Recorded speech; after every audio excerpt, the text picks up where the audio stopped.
This is your News Source Evening Bulletin for today, Wednesday, the 2nd day of May in the year 2018. Here's what we're tracking tonight. Psychiatrist Dr. Byro Harry has ruled that Guyana Defense Force officer Captain Erwin Sandy is fit to stand trial for the murder of his reputed wife. Sandy's attorney had requested a psychiatric report after the man was charged for gunning down his wife on the 1st of April.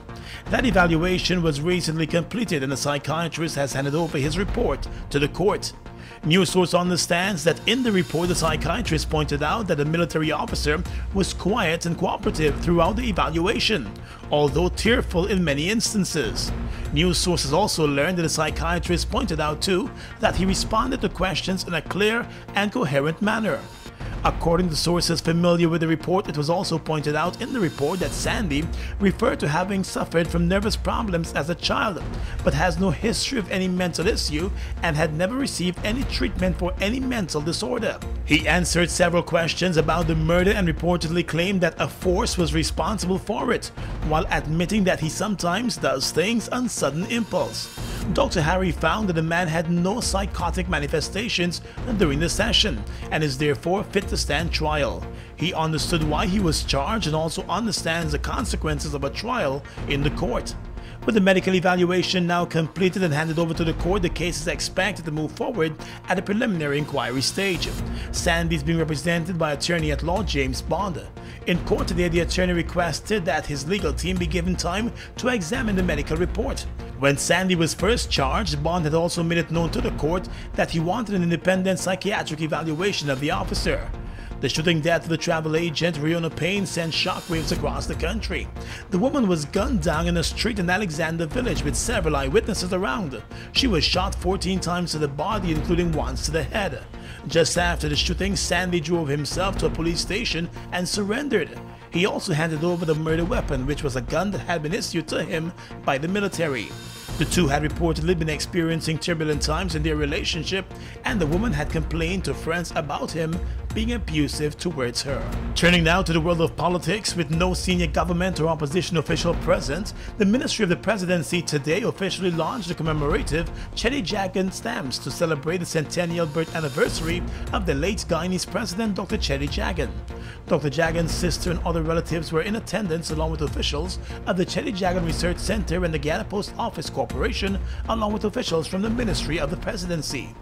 Chairman of the Guyana Post Office Corporation, Reverend Raphael Messiah, explained that there was an initial glitch in the launching of the commemorative stamp, but now that they have gotten over that, it is time to celebrate the late Guyanese leader in a non-partisan way. And now, rather than just a presentation and a launch that would have honored him in a way that would only have reflected his work in a partial manner, we are now witnessing a launch that is truly reflective of his life and work being honored by this nation.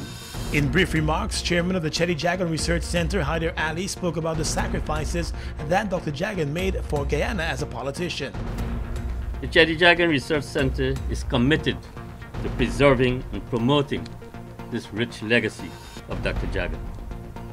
It is against such background that a decision was taken by the center to approach the government to have a special commemorative stamp in honor of his birth centenary, which we felt is a fitting tribute to a man who dedicated his entire life for a peaceful, progressive, and democratic Guyana.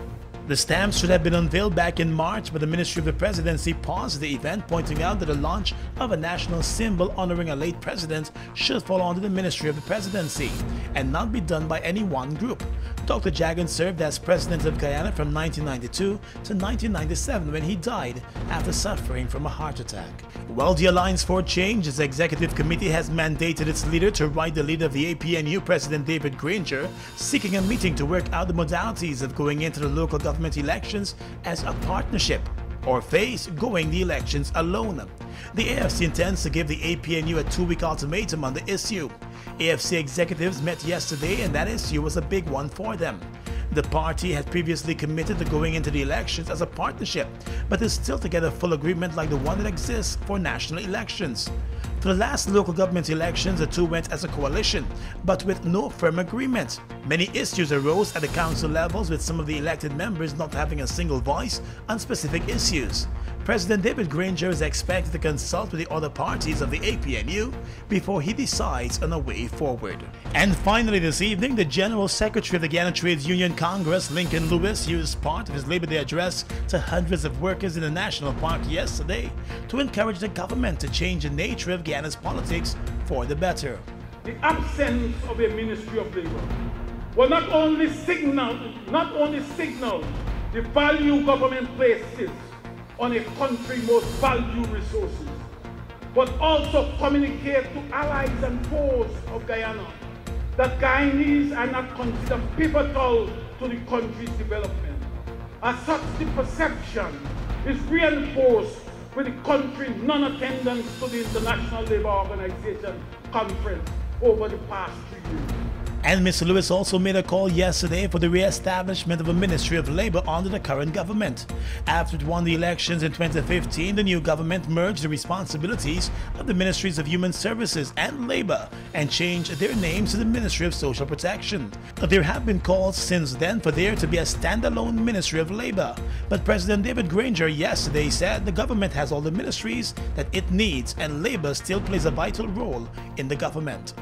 We have established, after 3 years, every ministry that we intend to establish. We are not going to establish any new ministry, even with the important economic, with the economic importance of the petroleum industry. I resisted the call to make a new ministry. It's going to be a department until we find our feet and then later on. But right now, the number of ministries is unlikely to be increased.